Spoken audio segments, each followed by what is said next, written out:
Hola amigos, estamos de nuevo aquí en el canal de William Neira Ministries en YouTube. Estamos en la sección de entender y gestionar los tiempos. Entender y gestionar los tiempos. Los invitamos a que vayan a la lista de reproducción hasta donde entiendo en el canal de William Neira Ministries que tenemos en YouTube. Nos permiten tener hasta 12 listas de reproducción. Las listas de reproducción son efectivamente como carpetas donde podemos por temas, por temáticas, archivar y llevar ahí estas enseñanzas, este compartir que esperamos sirva para los amigos que lo ven en directo y los que lo ven en diferido. Hay otras secciones dentro del canal, por favor vaya y explórelas. Ahora, estamos subiendo las presentaciones de PowerPoint que están en PDF, las subimos a un grupo en Facebook público que se llama en Facebook Amigos de WN Ministries. Ahí queda el documento, está en PDF, puede utilizarlo, bajarlo, que le va a servir, seguramente va a ser de utilidad. Gracias a Dios por este tiempo. Estamos en la enseñanza número 2 de entender y gestionar los tiempos. La hemos llamado UMT02, el acróstico en inglés que tenemos, unción de Ezequías para entender los tiempos y unción de Isaías para gestionar los tiempos. Este es el estudio número 2, la parte número 2. Por supuesto que cuando tomamos modelos bíblicos de lo que sucedió en este caso con el rey Ezequías y con el profeta Isaías, la escritura es rica en muchos detalles que se pueden complementar con fuentes históricas y hallazgos arqueológicos. Me parece conveniente no solamente estudiar estos dos personajes y el punto que queremos compartir, sino mirar el contexto en el que se mueven. Es decir, quién fue el padre de Ezequías, qué sucedió en esos tiempos, quién fue la madre del rey Ezequías.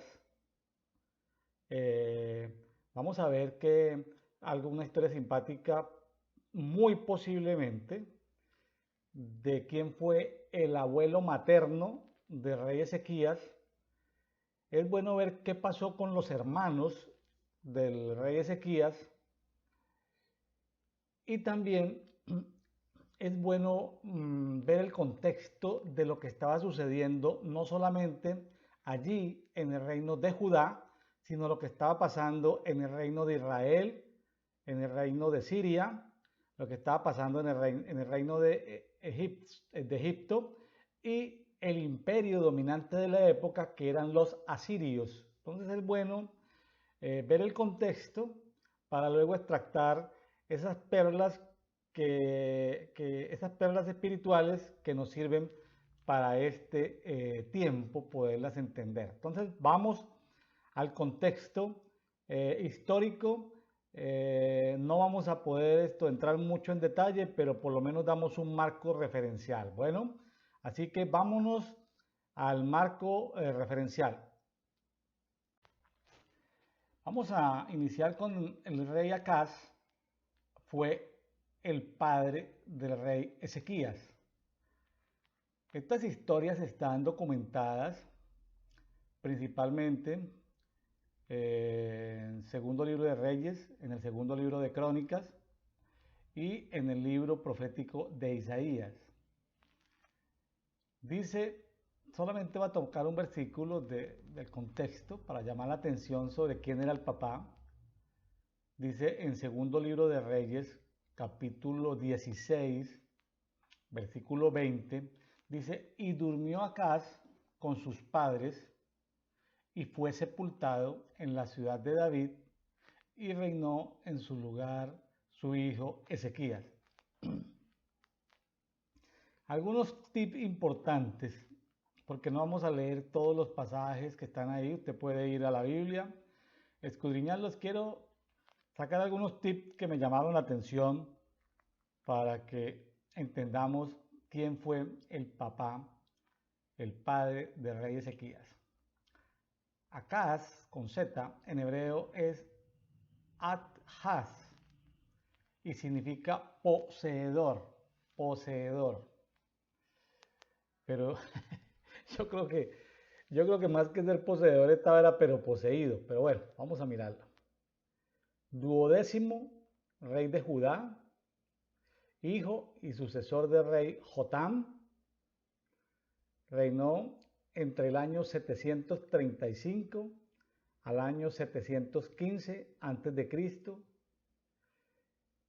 Hay mucha descripción, tanto en segundo libro de Crónicas capítulo 28, como en segundo libro de Reyes 16. Algunos apuntes fue que si tratamos de organizar la historia secuencialmente, pero no quiero decir con eso que sea estrictamente secuencial, sino más o menos para que entendamos, este personaje comenzó a hacer imágenes de fundición para los dioses del vecindario, para adorar a los Baales. Los Baales son dioses, son demonios, bueno, los que adoraban esos pueblos. Impresionante cómo empieza esa carrera tan espiritual en desobediencia a la ley, a los mandamientos de Dios, a las palabras que le enviaba a través de los profetas. Porque este rey Acaz tuvo el privilegio de tener profetas que le exhortaran, que le llamaran la atención. Principalmente uno de ellos fue el profeta Ezequías, pero también el profeta Isaías, pero también tuvo acceso a otros profetas. Mire lo que hizo este rey malvado, y está documentado en segundo libro de Crónicas 28:3 y segundo libro de Reyes 16:3. Hizo pasar por fuego a sus hijos. ¿Cuántos hijos hizo pasar por fuego? En la investigación que hice en las diferentes fuentes, todavía no he encontrado cuántos hijos hizo pasar por fuego, pero realmente él lo que hizo fue ofrecerlos en sacrificio a los dioses que le exigían sacrificio de los niños. ¿A quién se le ocurre, salvo que sea un sistema espiritual que lo esté dominando, sacrificar a sus hijos? Esos dioses le pedían pasarlos por fuego, y este rey Acaz puso a varios de sus hijos en un altar de fuego. Tremendo, ¿no? Qué cosa tan aberrante, pero lo hizo. Algunos relacionan con los dioses de hoy en día que promueven, estas entidades espirituales que promueven todo lo que es maltrato a niños, lo que tiene que ver con el aborto. Algunos también esto lo relacionan con todo lo que tiene que ver con la pedofilia, la pederastia, etcétera, etcétera. Hizo pasar por fuego a sus hijos. ¿Cuántos? Varios hermanos de rey Ezequías, tal vez mayores que él, tal vez hijos de otras madres diferentes a esta mamá, no lo sabemos. No está en la escritura completamente claro, ni en los libros apócrifos que están por fuera de la Biblia, pero que de todas maneras sirven como referencia histórica. No tengo en este momento claro cuántos hijos hizo pasar por fuego. Ahora, ¿qué más hizo? Quemó incienso en lugares altos, montañas, colinas. Dice, y debajo de todo árbol frondoso. Segundo libro de Reyes 16:4, segundo libro de Crónicas 28:4. Tremendo, ¿no? Y ahí estaba el rey Acaz gobernando con sede en Jerusalén, el reino de Judá. Y a su alrededor habían dos reyes. Estaba el rey de Siria, llamado Resín, y estaba el rey de Israel, llamado Peca. Ellos lo rodearon. Dios quería llamarle la atención al rey Acaz. No estamos hablando de Acab, el esposo de Jezabel, no, este es Acaz con Z, por lo menos en castellano, ya que así están pues las Biblias traducidas al castellano. Y en esos ataques que le hicieron, pues mataron a 120,000 personas. Eso es bastante, 120,000. Y llevaron cautivos a 200,000. Ahí está la historia. Ahora, los estaban llevando cautivos a estos 200,000 cuando aparece un profeta llamado Obed. Exhorta a los capitanes del ejército de Israel, les llama la atención y les dice, pero ¿cómo es esto que está bien que Dios los haya utilizado como instrumento de castigo al reino de Judá por haber desobedecido a Dios, por haber hecho cosas inmundas, abominables en la presencia de Dios, pero Dios no está de acuerdo con que ustedes lleven a 200,000 del pueblo cautivos. Les llamó la atención, dijo, ahora, si ustedes, Dios a veces usa como castigo a alguien y ese alguien se sobrepasa. Si ese alguien se sobrepasa, entonces va a recibir un justo castigo merecido de Dios por sobrepasarse de la misión que le fue encomendada o que le fue permitida. Ahora, esa intervención tan efectiva de ese profeta Obed hizo que los capitanes del ejército, los generales del ejército del reino de Israel, liberaran a estos 200,000 cautivos. Ahora, se narran una cantidad de actos de idolatría. Segundo libro de Crónicas 28, del 22 al 25, narra sacrificios a dioses de Damasco. Él quería imitar a los dioses de Damasco. Quería hacerles altares, hacerles templos. Él despedazó los objetos del templo allí en Jerusalén, cerró las puertas del templo, hizo altares idolátricos. Tremendo, tremendo lo que hizo este rey Acaz, padre de Ezequías. Ahora, en todo esto que lo están acorralando, tanto el rey de Siria, más adelante vamos a ver de Asiria, aquí estamos hablando de Siria y del reino de Israel, cómo Dios a través del profeta Isaías le presta ayuda. Y eso está documentado en Isaías capítulo 7.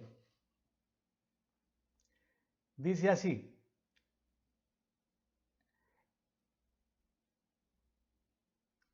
aconteció en los días de Acaz, Ben significa hijo de Jotán, hijo de Usías, rey de Judá, que Resín, rey de Siria, y Peca, hijo de Remalías, rey de Israel, subieron a Jerusalén para conquistarla, pero no prevalecieron contra ella. O sea, no lucharon contra ella. Ahora, versículo 2. Y fue dado aviso al heredero de David. ¿Cómo le parece este rey tan malo Acaz? Y sin embargo es heredero de David, de esa dinastía que había en el reino de Judá desde el rey David. ¿Y qué le dijeron? Siria se ha confederado con Efraín. ¿Por qué se le dice Efraín? Porque ya algunas tribus estaban siendo llevadas cautivas a Siria. Fueron en varias oportunidades que fueron desmembrando las 10 tribus de Israel. Y allí la tribu principal en este momento ya era Efraín. Entonces Siria se ha confederado con Efraín. Entonces se estremeció su corazón, es decir, el corazón de Acaz, como se estremecen los árboles del bosque ante el viento. Se estremeció su corazón. O sea, tuvo miedo. Dicen. Entonces, ante esa circunstancia que lo están atacando, tanto el rey de Siria como el rey de Israel, y está atemorizado tanto el rey Acaz como el pueblo en Jerusalén, entonces le dijo Yahweh a Isaías, versículo 3, sal al encuentro de Acaz con su hijo Sear Yasub. Es un hijo de Isaías que Dios le hizo poner, porque en Isaías todo lo que hace Isaías es profético. Tiene hijos y cada hijo tiene un nombre profético. Lo que hace su esposa, lo que hace Isaías, todo es absolutamente profético. Por eso, en esta serie de estudios estamos hablando de que tanto Isaías como Ezequías tenían entendimiento de los tiempos, pero Isaías supo gestionar los tiempos. No es necesario con entender los tiempos, hay que saberlos gestionar, hay que saberlos administrar. Bueno, salió al encuentro con su hijo Seal Yasú, que significa un remanente volverá. O sea, Dios estaba profetizando con este hijo de Isaías que de todas las tribus de Israel y aún más adelante del reino de Judá, algún remanente iba a volver a esas tierras. No todos iban a quedar tribus dispersadas y gente también de la tribu de Judá, del reino de Judá, de las tribus de Judá, Benjamín y Levitas, que finalmente quedaron esparcidos después de Asiria, quedaron esparcidos en Babilonia, en Persia, en Media, ya no volvieron a retornar, se quedaron esparcidos. Al estanque superior, camino del Batanero, y dile, ten calma y observa. O sea, un rey malo, Dios le manda ayuda a un rey malo, como acá, y le dice, ten calma y observa. No temas ni te acobardes ante esos dos tizones humeantes. O sea, lo que botan es humo, en ellos no hay fuego.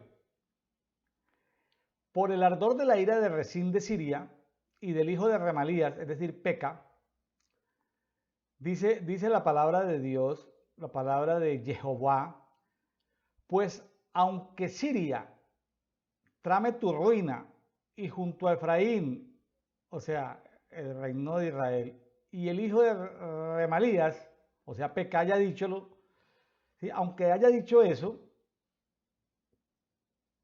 dice, aunque haya dicho, Isaías 7:6, continuamos, subamos contra Judá y hostiguemos la ciudad, está hablando de la ciudad de Jerusalén, abramos brecha en ella y pongamos en ella por rey al hijo de Tabeel. Al parecer Tabeel era un personaje que querían sacar de ahí, de reino de Judá, al rey Acaz y querían poner a un personaje real llamado Tabeel. No hay mucha documentación ni en la Biblia ni en fuentes externas sobre quién fue Tabeel, pero sí es algo, sí era una persona que ellos querían poner ahí a reinar.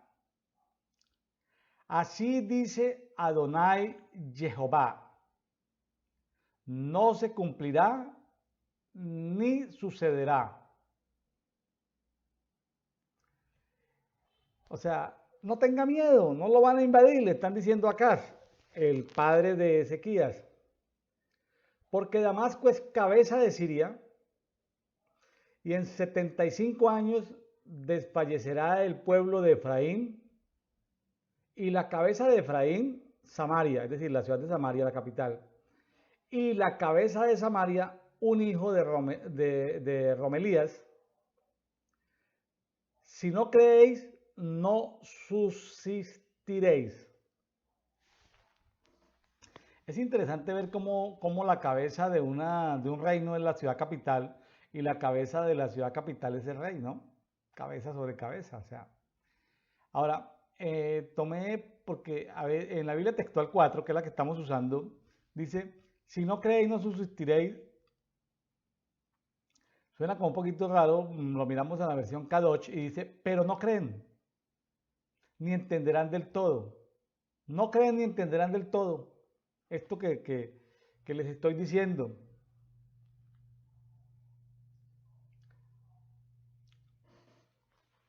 No creen. Ahora, por supuesto que el profeta Isaías le dice eso a Acaz, pero Acaz no toma acciones, no se decide a aceptar la ayuda que Isaías le comenta, la ayuda que le va a dar Jehová. ¿Por qué? Porque él estaba tan involucrado en el mundo espiritual adorando dioses extraños que había perdido esa sensibilidad a Dios. Vuelve otra vez Jehová a hablar a Acaz. Algunas versiones dicen que a través de Isaías, ya sea que lo haya hecho directamente o a través de Isaías, en la Biblia textual 4 dice, y volvió Jehová a hablar a Acaz y dijo, como sea, dice versículo 11, pide una señal a Jehová tu Elohim. Pero Jehová, Jehová no era el Elohim de Acaz. Acaz adoraba a otros dioses. Ahora, pídelo o en lo profundo o pídelo en lo alto. En algunas versiones habla, pide una señal en lo profundo de la tierra o en lo más alto del espacio estelar, del universo. Pide una señal. Lo está retando Jehová y a través de Isaías lo está retando a que pida una señal. Es tan importante porque en Isaías todos son señales. Isaías es un profeta que vive señales. Su vida, sus hijos, su esposa, todo lo que hace o deja de hacer Isaías son señales proféticas, tanto del tiempo como de tiempos futuros. Eso lo vamos a ver, si no hoy, en los siguientes capítulos. Yo pensé empezar cuando tuve el deseo de compartir esto de entender los tiempos según Ezequías y gestión de tiempos según Isaías, pensé que era una sola enseñanza, luego se me volvieron dos. Ya tengo material para tres y posiblemente se expanda un poco más. Impresionante lo que va encontrando uno, lo que la palabra le va mostrando a uno, es mucho. Entonces, pide una señal a Jehová tu Elohim en lo profundo o en lo alto. Isaías 7:12. Pero Acaz respondió, no pediré ni tentaré a Jehová. Yo pensé, medité en esta palabra, que no tentaré a Jehová. Un tipo malo, perverso, que Dios le viene a ayudar, porque los reyes vecinos, tanto el de Israel como el de Siria, lo quieren atacar para destronarlo y poner otro, y él no hace caso. Él prefiere no creerle a Dios, aunque un profeta Obed ayudó, no creerle a Dios, sino pedir ayuda en el rey de Asiria, que es el que más adelante lo va a llevar cautivo. Ya cuando se convierte en el siguiente etapa, cuando se convierte en el imperio, digamos, babilónico. Versículo 13. Dijo entonces, está hablando. Ahora, es importante que veamos que la señal, en otra versión, en el 7:11, una señal NBLH, dice, pide para ti una señal del Señor tu Dios para que sea tan profunda como el Seol, es decir, la región de los muertos, o tan alta como el cielo. O sea, pide una señal, no la pidió. Brutísimo, brutísimo este rey Acaz. No pidió la señal, no sabemos por qué estaba tan enceguecido por las tinieblas que no pidió la señal ni se dejó ayudar ni por el profeta Isaías ni por la ayuda de Jehová. Entonces, versículo 13 dice, dijo entonces, está hablando de lo que dijo Isaías, dijo entonces, oye ahora, heredero de David, ¿os es poco el ser molestos a los hombres para que también lo seáis a mi Elohim? En otra versión, la palabra de Dios para todos, PDT, dice, entonces Isaías dijo, escuchen los de la familia de David, ¿no les basta con agotar la paciencia de los seres humanos? Y hace otra pregunta, ¿quieren ahora agotar también la paciencia de Dios? Tremendo, ¿no? Es decir, este rey Acaz era molesto para la gente, era molesto lo que hacía para los profetas, para una parte del sacerdocio. Más adelante les voy a mostrar las citas, no para todos, pero sí para una parte de los sacerdotes. Para el pueblo fiel a Dios era molesto, sino que también era molesto para Yahweh, que era el Elohim del pueblo de Judá. Y entonces, como no pide señal del tiempo, entonces se levanta Isaías y entrega una señal, pero no del tiempo, sino una señal del futuro. Mire lo que dice la señal del futuro. Versículo 14. Por tanto, Adonai mismo os dará señal. ¿Sí? O sea, no pidió señal. O sea, Dios se molesta con él. Gente del pueblo fieles a Dios se molestan con él. Entonces Adonai le entrega una señal de los tiempos. Y es una señal muy poderosa porque el sistema espiritual que se había adueñado del rey Acaz y de los principales entre sacerdotes y militares y gente que trabajaba con el rey Acaz, se habían contaminado. Esta señal le trajo problemas a Isaías posteriormente, porque por eso hizo consejo Satanás y Belial para más adelante quitarle la vida a Isaías, porque Isaías reveló esto. Es decir, Isaías lo había visto en el mundo espiritual, pero ya lo había visto, pero Dios le dijo decidió revelarlo en el momento. Dios le reveló muchas cosas a Isaías, una le dijo a Isaías que no las contara, otras que sí las contara en su tiempo, pero en este caso ya era tanta la molestia de Dios que le mandó una señal. La señal que le dijo fue la siguiente, Isaías 7:14. He aquí la Virgen quedará encinta y dará a luz un hijo y llamarán su nombre Emanuel.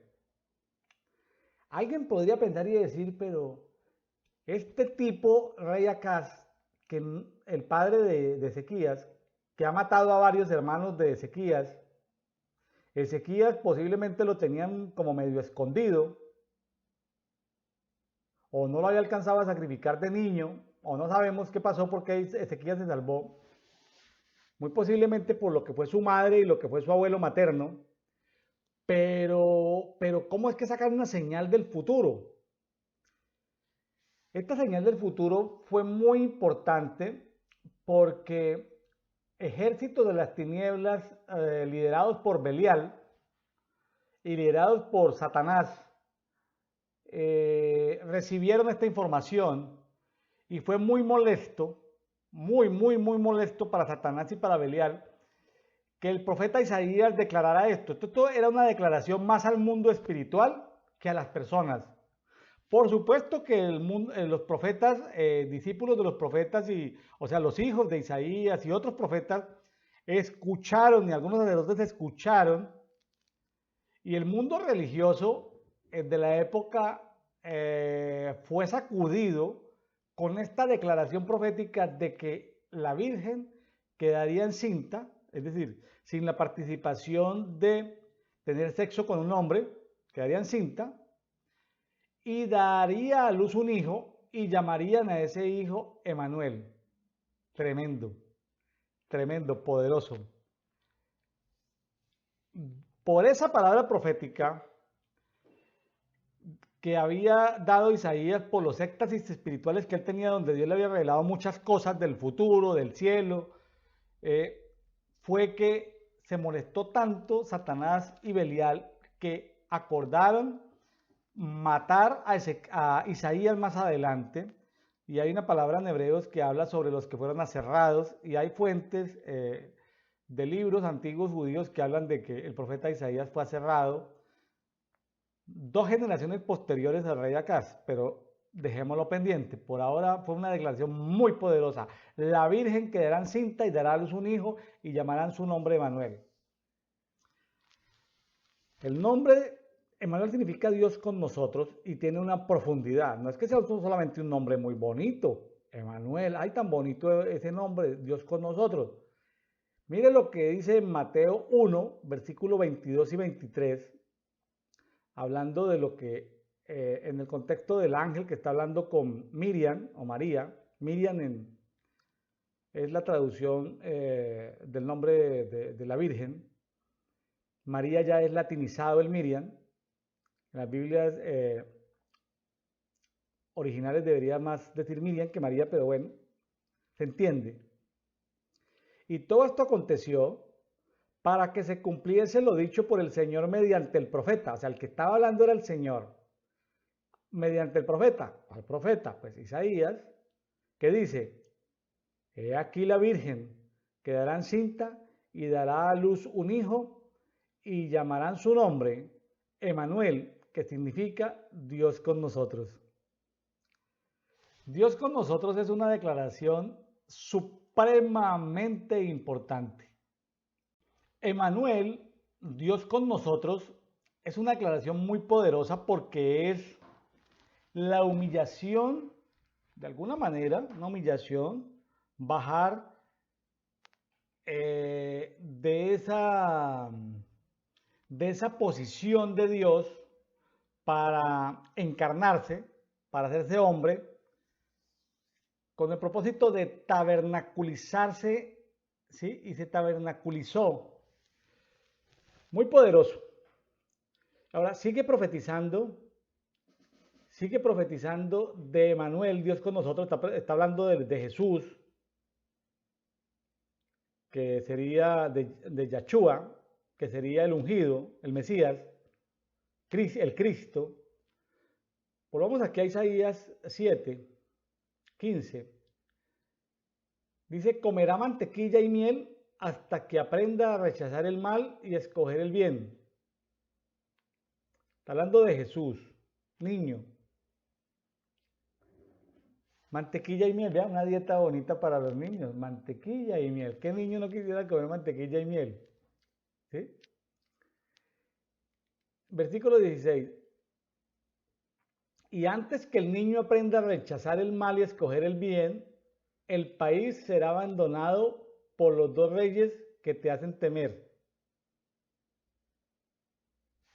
O sea, está hablando en simultáneo de 2 asuntos. Está hablando en simultáneo de Emanuel, Dios con nosotros, o sea, de Jesús, pero también está hablando de su hijo. ¿Recuerdan del hijo de él que se llama Sear Yasud? Un remanente volverá. Antes de que Yasud, un remanente volverá, el nombre del hijo es Sear Yasud, un remanente volverá. También antes de que el niño deje, después de comer miel y mantequilla, ¿sí?, que era la señal del momento, dice, el país será abandonado por los dos reyes que te hacen temer. O sea, antes de que el niño deje de comer mantequilla y miel, esos dos reyes, los que lo estaban saboteando al reino de Judá, el reino de Israel y el reino de Siria, el país será abandonado por esos dos reyes que se hacen temer. Tremendo. Porque habla de un evento futuro, pero también habla de la profecía del momento. Por eso es importante entender que no es solamente entender los tiempos, sino poder ver los diseños de Dios. Hay diseños que Dios casi que hace un modelo profético en el momento histórico para hablar de algo futuro, o trae de algo futuro ese diseño eterno para ser aplicado en una época anterior.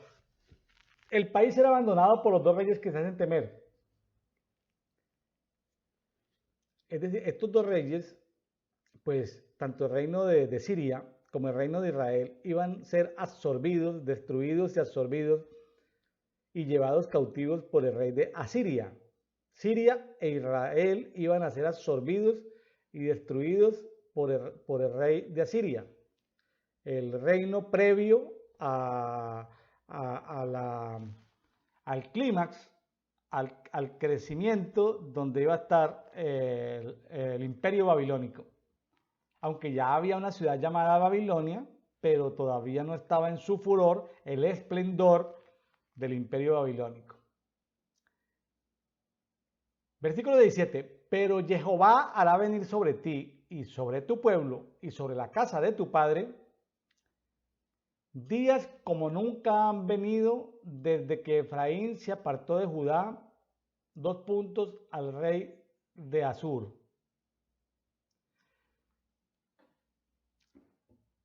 Dicho en otra versión, dice la versión Kadosh, antes de que el niño conozca el bien o el mal para rehusar lo malo y escoger lo bueno, la tierra cuyos dos reyes se atemorizan será dejada abandonada. Bueno, eso iban a abandonar. Iban a ser apresados esos dos reinos por el reino de Asiria. Y el versículo 17 de Isaías 7, en la versión TLA, el anuncio de una terrible invasión, Isaías continuó diciendo, Dios mandará contra Judá al rey de Asiria, el cual atacará a la familia del rey y a todo su pueblo. Sucederán cosas muy terribles, cosas que no se habían visto desde que el reino de Israel se separó del reino de Judá. Es tremendo. Es sencillo entender que Isaías estaba profetizando que estos dos tizones humeantes iban a desaparecer del panorama antes de que su hijo dejara de ser niño, pero también está hablando de Jesús. También está hablando de Jesús. Emmanuel, Dios con nosotros. Tremendo porque el hijo de Isaías es una figura profética de Jesús, pero el hijo de Isaías también es una figura profética de Jesús. Son dimensiones del mundo espiritual donde lo que hace Isaías, todo es profético, todos son señales, es como un reality. Todo lo que hace es importante en el mundo espiritual. Absolutamente todo lo que hace. Qué cosa tan tremenda. Y dice Isaías 7, continúa, dice, aquel día Jehová silbará a los tábanos del confín del delta de Egipto, las moscas, y a las abejas de la tierra de Asur. O sea, por lado y lado, lo van como a ensanduchar. De un lado van a venir las moscas, ¿sí?, de por allá del río Nilo, y de otro lado de Asiria o Asur van a venir las abejas. Lo van a ensanduchar. Plagas de animales. O sea, vienen plagas de animales, pero también, es decir, plagas de animales, pero también son figuras de cómo lo van a ensanduchar estos dos reinos. Versículo 19. y vendrán y se posarán todos ellos en las honduras de las quebradas, o sea, sitios de aguas, y en las hendiduras de las rocas,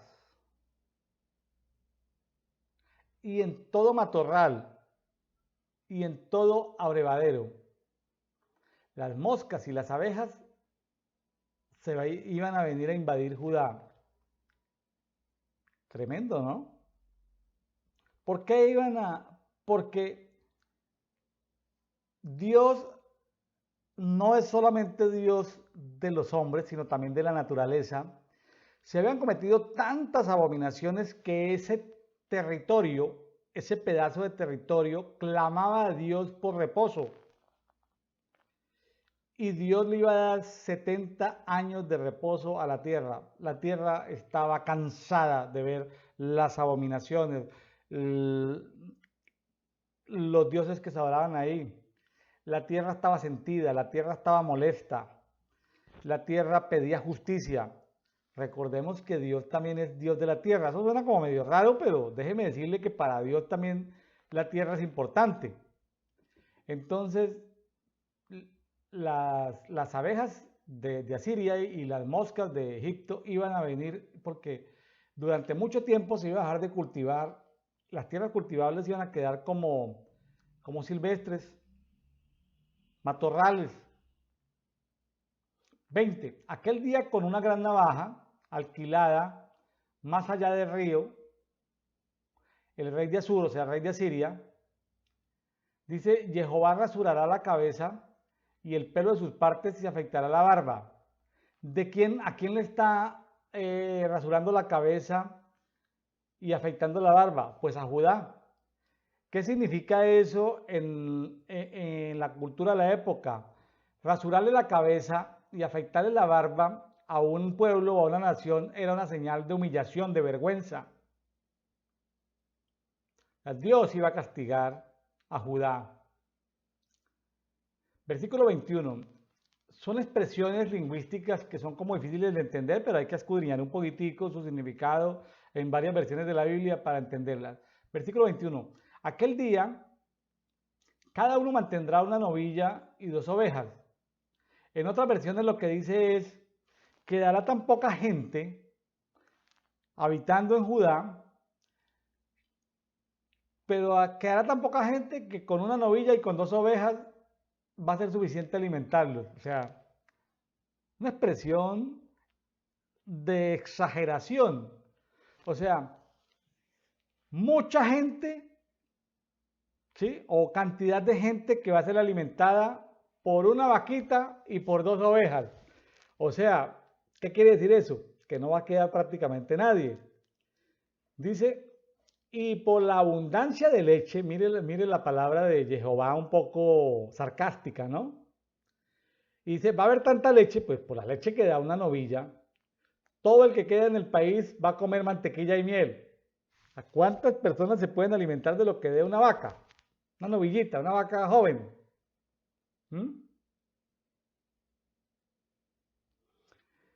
Es una exageración, o sea, prácticamente no iba a quedar nadie. Versículo 23. Y en aquel día será que en todo lugar que hubo 1000 cepas son viñedos. 1000 cepas. Una cepa corresponde a un viñedo, o sea, habían en el reino de Judá más de 1000 viñedos, dice, y cada viñedo tiene diferentes tamaños. Dice, por lo menos 1000 ciclos de plata, por lo menos 1000 monedas de plata. Imaginen esa cantidad de viñedos, ¿sí? Y viñedos costosos, viñedos grandes, ¿y qué va a quedar en aquel día? Solo zarzas y espinos.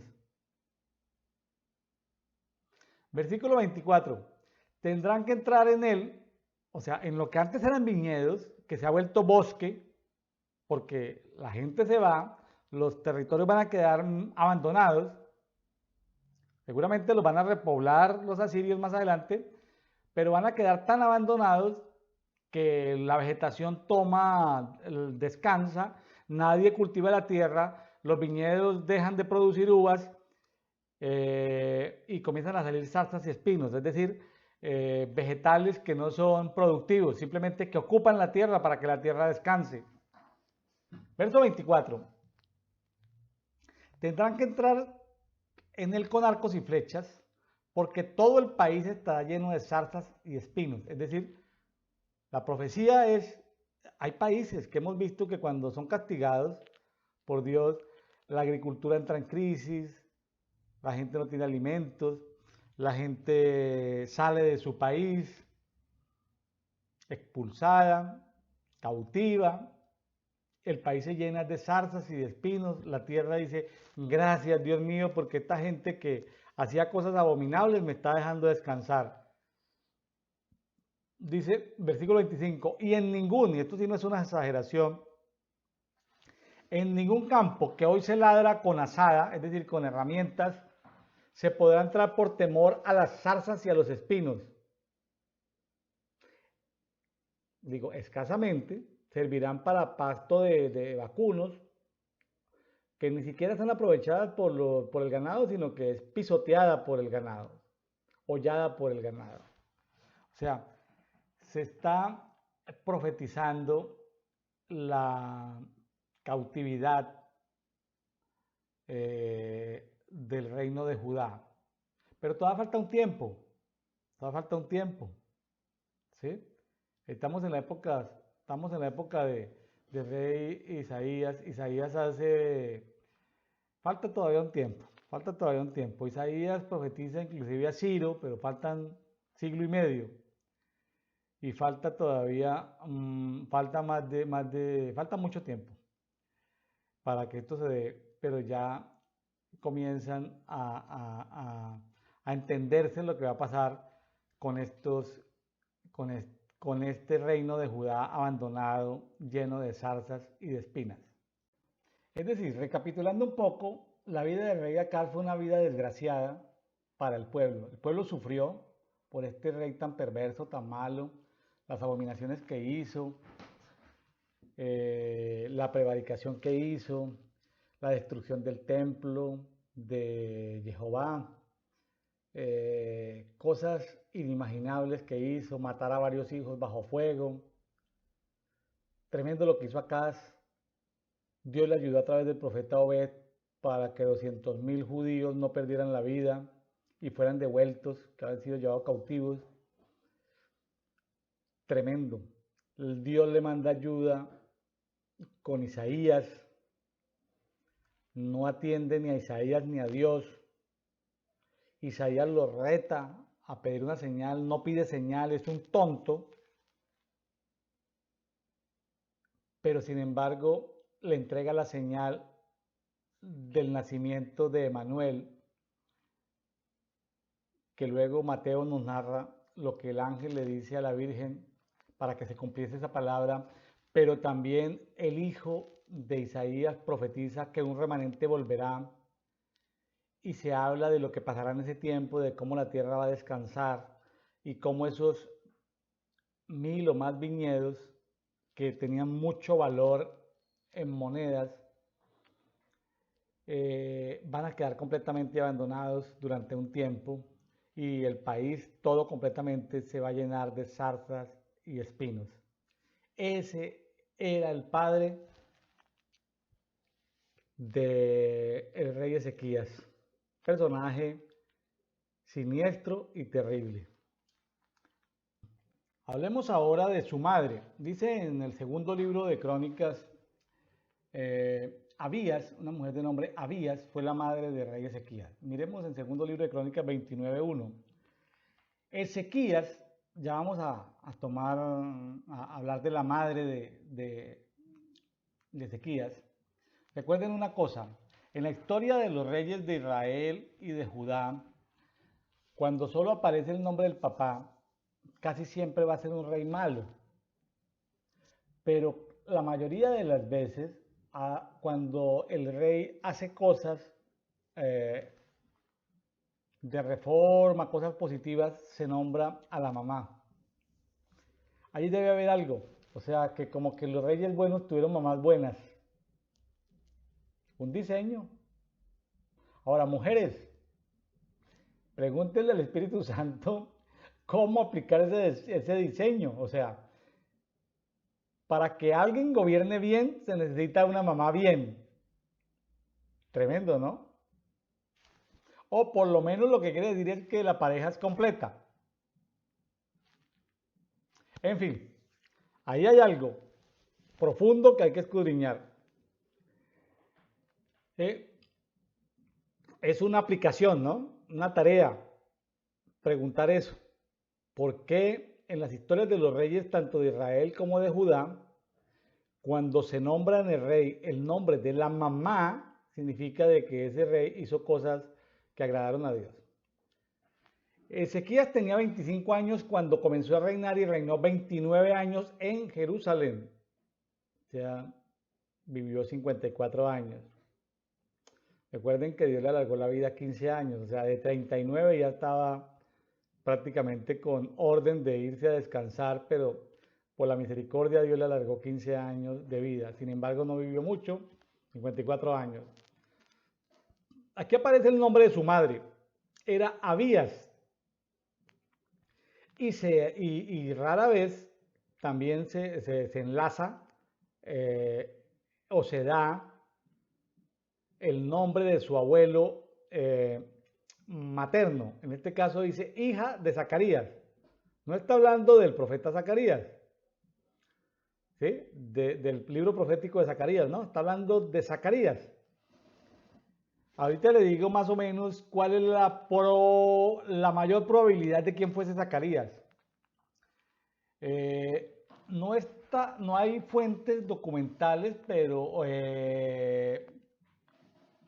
que se puedan, como dicen los periodistas, no pudimos confirmar esta noticia con otra fuente independiente, es decir, solamente hay una fuente, pero bueno. E hizo lo recto ante los ojos de Jehová, conforme a lo que había hecho era de la dinastía, y cuando es de la dinastía, se le llama padre David, de la dinastía de David. Hablemos de su madre. Abías corresponde a Abiyá o Abiyahu, que para algunos significa adorador de Yat y para otros significa Jehová es Padre. Es importante, vea que uno puede, hasta con estas dobles traducciones, uno puede tratar de hacer una sola. Un adorador de Jehová es aquel que se ha ganado como hijo el título de poder decir este adorador, Jehová es mi Padre. Tremendo, ¿no? Como si hay como otra pequeña perlita para descubrir cómo los adoradores, los sabías que son adoradores, pueden decir, Jehová es mi Padre. Tremendo, ¿no? Y esta mujer, adoradora, ¿sí? Que parece que sí, podía decir, Jehová es mi Padre. ¡Wow! ¿Sí? Y Abías, esta mujer, que no sabemos si fue la única o no del rey Acaz, pudo tener varias mujeres el rey Acaz. De hecho, el rey Acaz mató a varios de sus hijos quemados al fuego. Pero mire que aquí encontramos a Ezequías de 25 años. Él alcanzó a ver durante esos 25 años terriblemente el gobierno de su padre. ¿Sí? Ahora, ¿participó o no participó?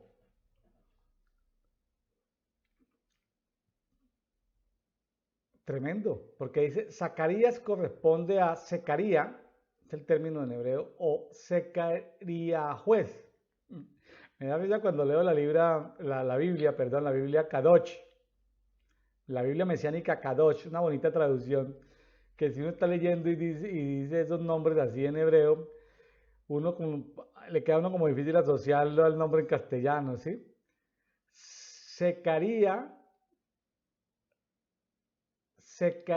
juez. Bueno, me perdonan la pronunciación, que significa Jehová se acuerda o Jehová se ha acordado. O sea, el nombre del abuelo materno de rey Ezequías significa Jehová se ha acordado de nosotros. Por algo ese nombre de Zacarías. Y el nombre de la mamá de Zacarías es muy hermoso, ¿sí?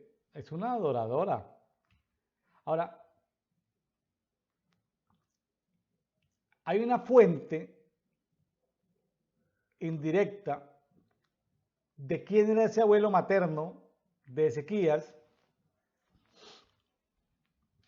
y aparece aquí en Isaías 8. Recuerden que todo lo que hace Isaías es profético. Entonces dice en Isaías 8, traigo esta fuente como para que tengamos una idea de posible, alta probabilidad, de acuerdo a comentaristas de la Biblia, estudiosos de la Biblia, de quién fue posiblemente el padre de la madre de rey Ezequías. Me dijo Jehová, tómate una tabla grande y escribe en ella con letras legibles. Si le digo que era con letras legibles, seguramente que Isaías no tenía buena letra, ¿no? Isaías, tómate una tabla grande y escribe con letras legibles. Dice, para Maher Salal Hasbat. Maher Salal Hasbat significa pronto saqueo, rápido botín. Para, escribió ahí un nombre largo, escribió una expresión lingüística. Maher Salal Hasbat. Versículo 2. Y para atestiguarlo, ¿sí? Me tomaré. ¿Quién es el que está diciendo que para atestiguarlo me tomaré? Pues está hablando Jehová. ¿Y a quién escoge Jehová? A Urías. Ahí hay las fuentes dicen que Urías era un sacerdote. Y también hablan de Zacarías como un posible sacerdote. Entonces, Dios, Jehová, para atestiguar esta palabra profética de Maher Salal Hasbat, de que pronto saqueo, rápido botín, entonces tomó estos dos testigos. Impresionante, ¿no? Estos dos testigos. Ahora sí habla Isaías, dice, me tomé entonces a la profetisa. Esa profetisa es la esposa de Isaías, que fue una mujer con un ministerio de profeta. Algunas versiones hablan de profeta, otros dicen profetisa. A mí me gusta más el término profeta, porque profetiza como que da una connotación de que no tiene el mismo nivel, pero era una profeta de madura, esta mujer. Ahora, cuando él se llegó fue que tuvo relaciones con su esposa, la profeta, la cual concibió y dio a luz un hijo. Ahora, pone el letrero, Dios pone dos testigos, con el tiempo va esto, Isaías dice, me llegué entonces a la profetisa, la cual concibió y dio a luz un hijo, y me dijo Jehová, ponle por nombre Maher Salal Hasbat. Recuerden que eso significa pronto saqueo, rápido botín. ¿Por qué le tiene que poner Maher Salal Hasbat? Dice, porque antes que el niño aprenda a decir papá y mamá, o sea, un niño dice papá y mamá, ¿qué? Al año y medio, 2 años. Bueno, hay niños que aprenden más rápido, pero caso mío, yo hasta los 8 años no hablaba, imagínense, porque antes de que el niño aprenda a decir papá y mamá, un niño muy pequeño, la riqueza de Damasco, está hablando del reino de Siria, y los despojos de Samaria, está hablando de el reino de Efraín o de Israel, serán llevados al rey de Asur. O sea, Dios está profetizando de que pronto serán llevados cautivos, tanto el reino de Siria y el reino de Israel van a ser llevados cautivos por Asiria. Más adelante dice en Isaías 10, del 5 al 7, dice, ay Asur, está hablando de Asiria, vara de mira, o sea, es una vara que Dios usa para castigar a Siria y a Israel. Mi indignación, cetro de tu mano, lo envié contra una nación infiel, o sea, Dios utilizó a Siria contra una nación infiel, lo despaché contra el pueblo de mi ira para que capturara el botín y tomara despojos. Es decir, Dios lo mandó para que se cumpliera la palabra profética de Maher Salal Hasbat, dice, y para que lo pisoteara como barro callejero. Esa fue la misión. Vaya, capture el botín, tome despojos, ya. Pero esta vara de la ira de Jehová, que es Asiria, dice, no lo entendió. Versículo 7 de Isaías 10. Ni eran esos sus designios. Dice, lo mandan a hacer un trabajo, pero él tenía otra cosa en mente. Asiria tenía en mente, ¿sí? Asiria tenía en mente, dice, su propósito era aniquilar y exterminar no pocas naciones. O sea, los asirios fue el imperio más perverso sobre la tierra. Recordemos que ellos cortaban la piel de los prisioneros. Tenían técnicas de tortura para que la persona muriera lentamente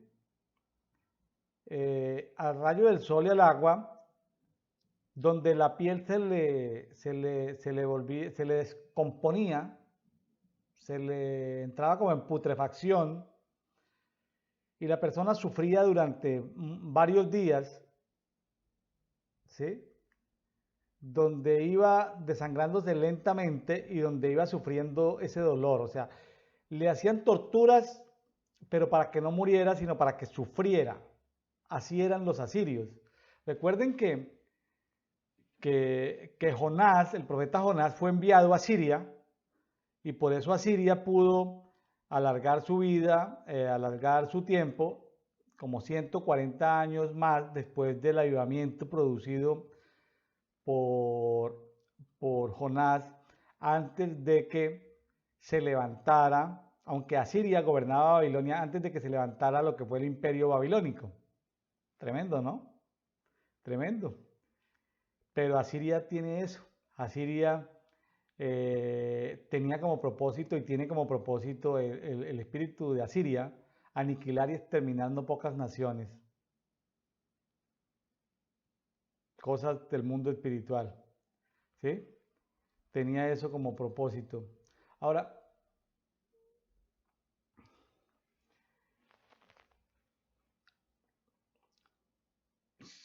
este abuelo, Zacarías, abuelo materno del rey Ezequías, recuerden que Zacarías, no estamos hablando del profeta Zacarías, estamos hablando de un sacerdote, posiblemente un levita, ¿sí?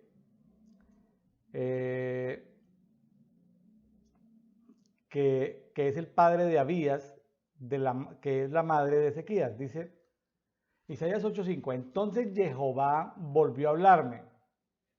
¿Qué le dijo?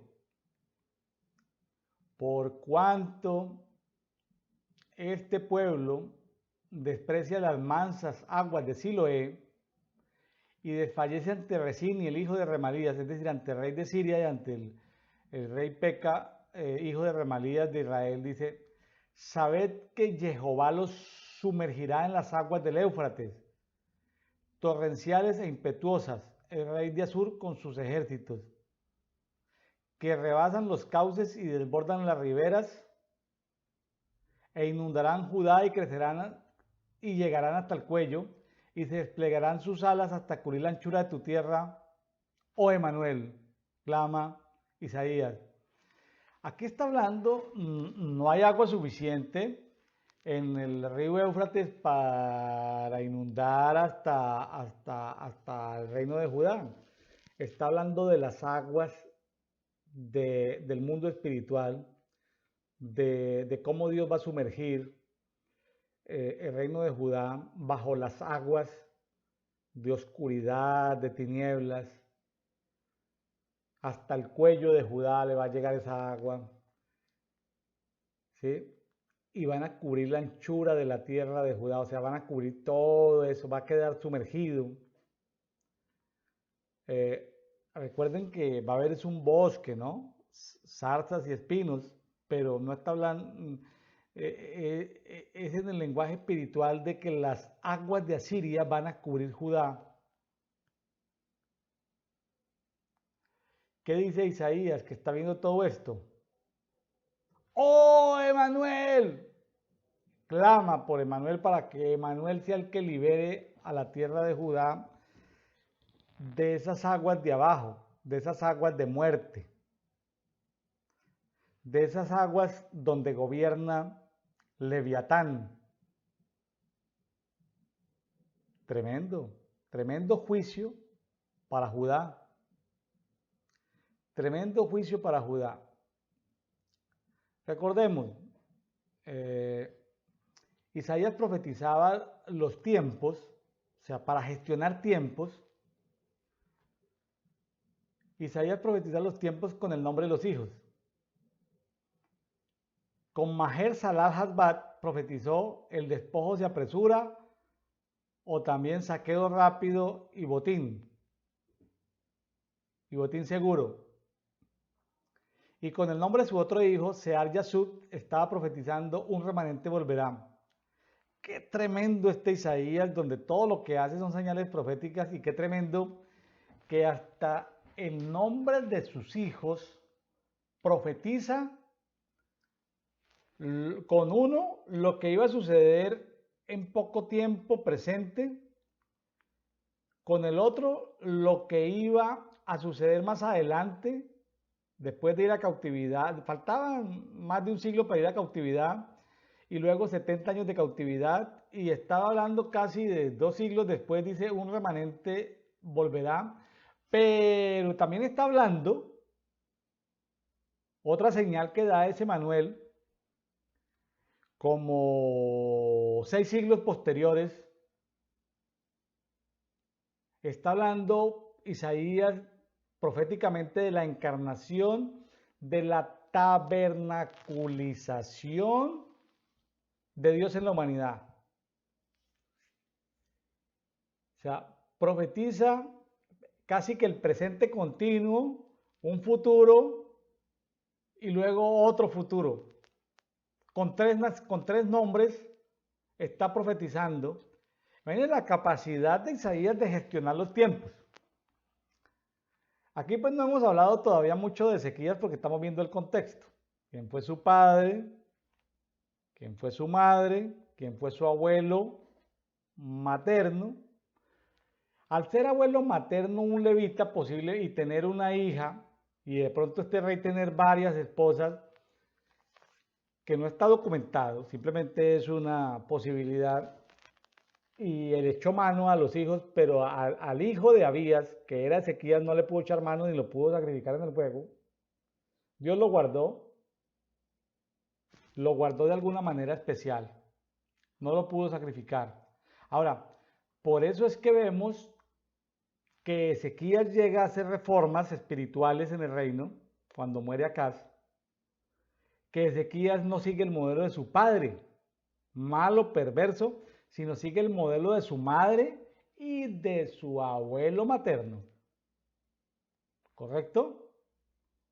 No hay fuentes que nos digan cómo fue la crianza de Acaz con Ezequías, no hay fuentes, pero ya, es decir, no es muy complicado porque hay diseños que cuando aparece el nombre de la mamá significa que va a ser un rey que va a tener buenas acciones.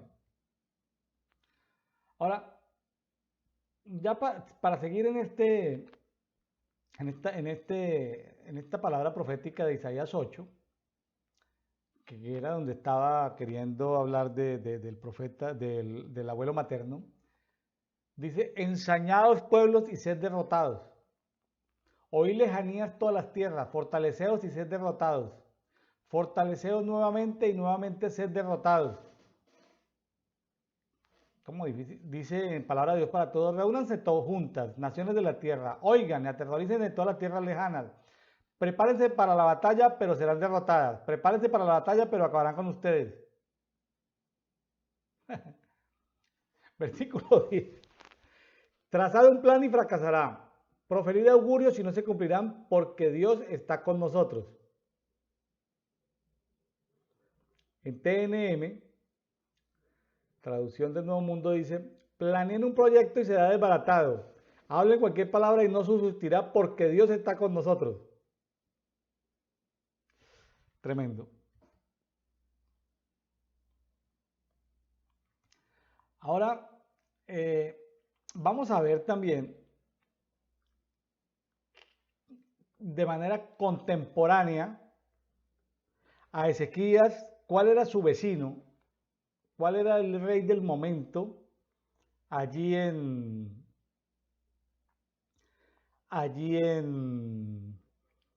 Israel. Vamos al contexto. No voy a poner sino un versículo, pero ahí está casi todo. En segundo libro de Reyes está mirándolo en el 17, 18. Ahí está la historia de este rey Oseas. Dice, en el tercero año de Oseas, hijo de Ela, rey de Israel, comenzó a reinar Ezequías, hijo de Acaz, rey de Judá. Oseas fue el último monarca del reino de Israel. Oseas reinó aproximadamente durante el año 732 a.C. al año 722, entre 9 y 10 años.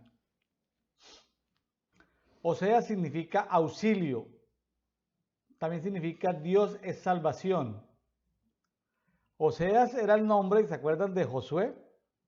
El colaborador de Moisés se llamaba Oseas, que era Dios es salvación. Y luego Moisés le puso Josué, que es también tipo de Jesús, de Salvador. Tremendo, ¿no? Este Oseas, hijo de Ela, subió al trono después de que Tiglat-Pileser, rey de Asiria, había llevado cautivas algunas tribus. Acuérdense que la invasión del pueblo de Israel fue por partes, fue un proceso. Ya ese Tiglat-Pileser, rey de Asiria, había llevado algunas tribus y solo quedaba Efraín, quedaba Isaacar, quedaba media tribu de Manasés. Efraín, Isaacar y media tribu de Manasés.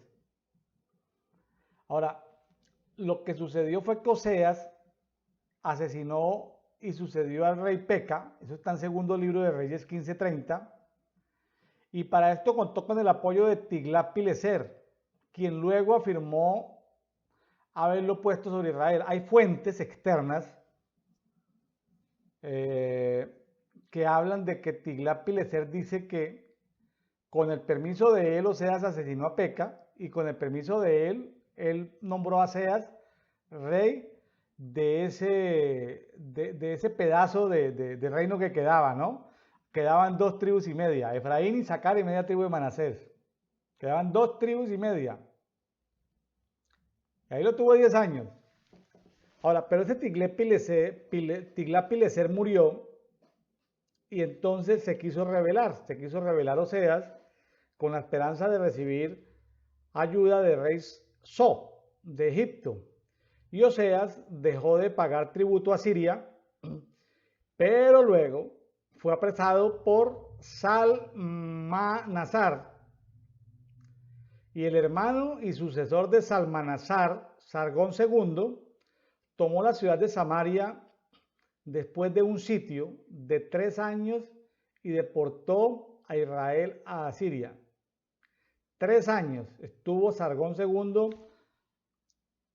haciéndole sitio a Samaria. Tremendo, ¿no? De todas maneras, la Biblia dice en segundo libro de Reyes 17:2 que Oseas fue el menos malvado de los reyes de Israel, porque no aprobó la idolatría de sus predecesores, pero ya la tierra clamaba que de las 10 tribus, de que era el reino de Israel, este era un reino ya muy disminuido, quedaban 2 tribus y media. Y lo que hizo el rey de Asiria fue, cuando ya se los llevó, y eso lo vio Ezequías, vio cómo fue llevado cautivo todo Israel. Fue muy triste ver cómo 10 de las 12 tribus, bueno, también quedaban levitas ahí, pero prácticamente 10 tribus y algo, 10 tribus, perdona, estaban siendo llevadas y quedaban apenas 2 tribus, aunque habían levitas que habían quedado, otros habían llevado. De hecho, para que Asiria volviera a poblar esos sitios, lo que hoy en día se llama Samaria, los samaritanos, trajeron gente de varias ciudades a poblar, pero Yahweh, como ellos llegaban a adorar a los dioses, entonces la tierra se quejó, dijo, la tierra volvió y se quejó con Dios, oye, pero sacan esta gente mala y traen otra mala, entonces Dios les soltó unos leones. Entonces gente entendida en el mundo espiritual dijeron, no, esos leones los suelta Yahweh porque, o Jehová porque no sé, porque no respetamos al Dios de la tierra. El Dios de la tierra era Jehová Elohim. Entonces dijo, no, entonces llévense algunos sacerdotes levitas para que les enseñen. Entonces llegaron sacerdotes levitas que habían sido llevados cautivos, volvieron otra vez en la tierra de Samaria a poblar esa zona y les enseñaron a ciertas celebraciones, ciertos ritos de la ley, los tuvieron en cuenta, aunque ese pueblo siguió siendo infiel. Ahora, ¿se recuerdan? Vámonos a los tiempos de Jesús, que samaritanos y judíos no se trataban entre sí, porque los judíos se consideraban auténticos, pura cepa, mientras que los samaritanos eran gente que había sido traída de todo el reino de Asiria a poblar, que había tomado costumbres espirituales, había hecho una mezcla, una sincretización. Muchos de ellos se habían cruzado con gente expatriada, pero los judíos miraban a los samaritanos como gente despreciable, de segundo nivel, de que aunque proclamaban al mismo Dios de ellos, de la Torá, de la ley, no los consideraban tan puros. Por eso judíos y samaritanos no se trataban entre sí. Por eso cuando Jesús habló con la mujer samaritana fueron choques culturales. Un hombre no hablaba con la mujer. Era una mujer de dudosa conducta. Conocía a todos los hombres de la comunidad. Imagínense los servicios que esta señora de esta conducta le prestaba a esos hombres de Samaria. Ellos tenían sitios de adoración, los samaritanos, los judíos tenían otros. No había esa armonía entre esos pueblos. Eso sucedió allí. Y le tocó al rey Ezequías ser contemporáneo de eso. Ahora, Dios había mandado a sus siervos los profetas para que el pueblo se arrepintiera. Ezequías tuvo un mal papá. Y efectivamente, Ezequías supo proféticamente cuando Dios le alargó sus 15 años de vida, él pudo ver, y también Isaías pudo ver en el mundo espiritual, que una vez Ezequías muriera, su hijo Manasés se iba a corromper y se iba a liar con Satanás y con Belial e iba a matar, por los falsos profetas iba a matar a Isaías. Ezequías quiso matar a su propio hijo, pero Dios no se lo permitió y Isaías tampoco se lo permitió porque ese era un honor y un sacrificio que Isaías quiso pagar para obtener su herencia en los cielos. Cosas misteriosas que vio Isaías para reclamar su herencia. Vemos un rey Ezequías ensanduchado. Tiene una buena mamá, tiene un buen abuelo materno, un mal papá, hace muchas reformas, pero ve cómo se descompone todo a su alrededor, cómo Siria es llevado cautivo, cómo Israel por pedazos es llevado cautivo, cómo traen otra gente a morar ahí. Ezequías supo entender los tiempos presentes y también pudo entender los tiempos futuros. Ezequías pudo ver la redención final del pueblo con el Emanuel del que hablaba Isaías. Ezequías tuvo visiones espirituales, Isaías también tuvo visiones espirituales que les permitieron al uno entender los tiempos y a Isaías tanto entender cómo gestionar los tiempos. Es importante entender todo este contexto para poder eh, continuar seguramente una o dos enseñanzas más sobre lo que nos enseña eh, el entendimiento de los tiempos de parte del rey Ezequías y del profeta Isaías y de otros profetas que fueron contemporáneos a Isaías, y cómo Belial y las legiones de demonios de Belial y como Satanás pervirtieron a esos falsos profetas para que Manasés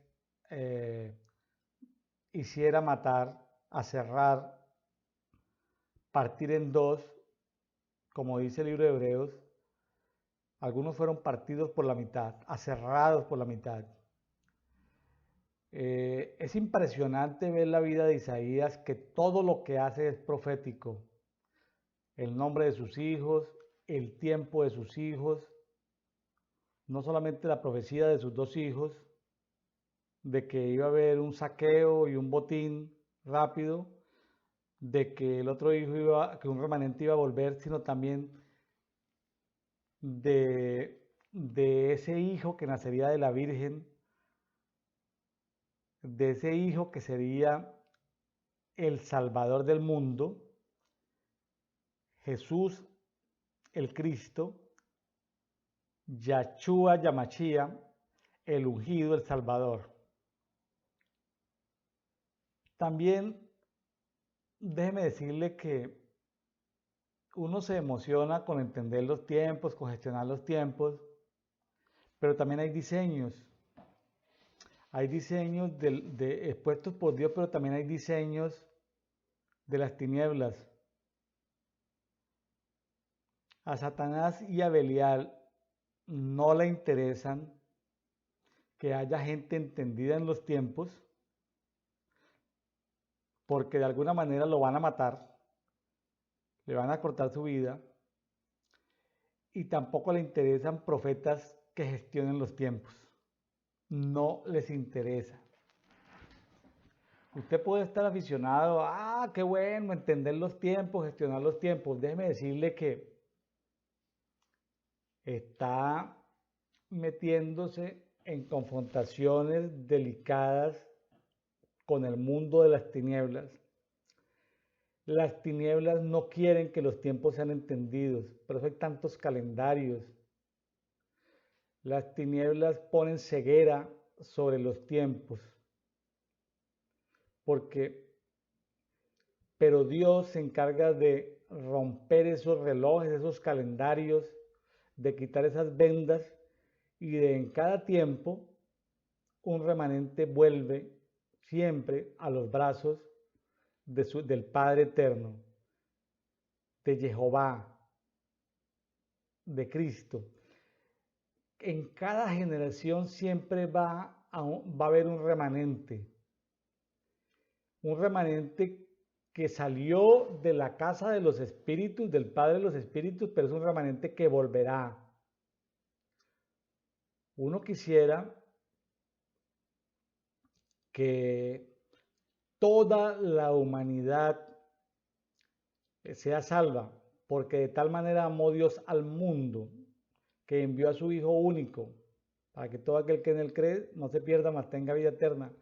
Uno quisiera la salvación total, pero en cada generación la gente voluntariamente, por su libre albedrío, aunque venga luz que ilumine los tiempos, para gestionar los tiempos, dice la palabra que conocieron la luz, y está hablando de un diseño en todos los tiempos, algo que se repite generación tras generación, y es que ven la luz, pero prefirieron la oscuridad a la luz. Esa es la humanidad. Prefiere la oscuridad a la luz. Padre, gracias por este tiempo que hemos pasado. Señor, que todos los planes y confabulación de las tinieblas sea reprendido por Jehová de los ejércitos, sea reprendido Satán, sea reprendido Belial, sean reprendidos las legiones que quisieran hacer daño a aquellas personas que se levantan, parte de ese remanente que se levanta a entender los tiempos, parte de ese remanente que se levanta a gestionar los tiempos, a alargar o a cortar tiempos. Padre eterno, guárdanos, escóndenos en tu mano y que tus diseños y los planes que tú hiciste con cada uno de los entendedores y gestionadores de los tiempos no se vea cortado por los ataques de las tinieblas, sino que tu palabra escrita en el diseño de cada uno, en el libro del tiempo de cada uno, en el libro de la vida, sea respetado y ejecutado conforme tus propósitos eternos, si ese remanente eterno ha decidido vivir conforme a tu voluntad y a tu propósito.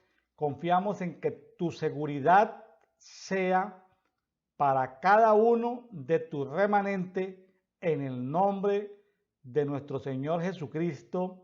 Amén y amén. Amados, esto está muy emocionante. Esto está muy emocionante y lo que viene en los siguientes dos extensiones de este tema que se nos ha crecido están muy interesantes, tienen elementos muy bonitos, que el Padre te permita crecer en el entendimiento de los tiempos, que el Padre le permita a muchos de remanentes gestionar los tiempos, que ángeles de tiempo vengan a enseñarte rollos de tiempo, relojes de tiempos, y que si Dios te, por su misericordia, por su gracia, por su amor, te quiere llevar a la casa de los tiempos, te des un tour a la casa de los tiempos y ayudes a entender y a gestionar los tiempos. Bendiciones para todos mis amados. Dios les guarde, Dios les bendiga.